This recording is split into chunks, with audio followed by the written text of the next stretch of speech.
In this chapter, we will talk about sources.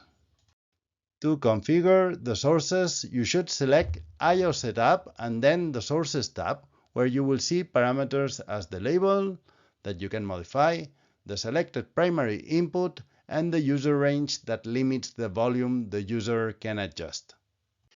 If you want to work with a secondary input, you will have to turn on the switch.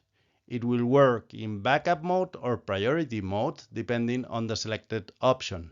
In backup mode, the first drop-down box, you will select the secondary input.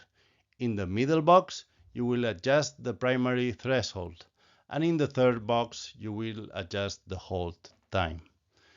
This configuration means that whenever the primary input, analog input 1, remains below minus 40 dBs during 30 seconds, the secondary input will take over.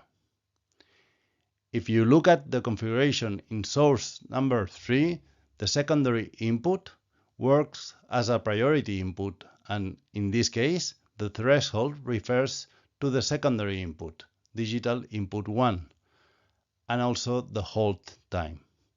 This configuration means that whenever the secondary input, digital input 1, is over minus 40 dBs during 1 second, the secondary input will override the primary one.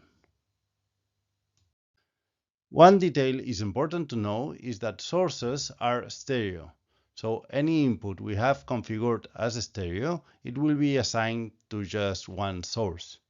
When this source is routed to a mono output, both signals, left and right, will be summed up. If it's routed to a stereo output, it will be assigned as expected, left to left and right to right.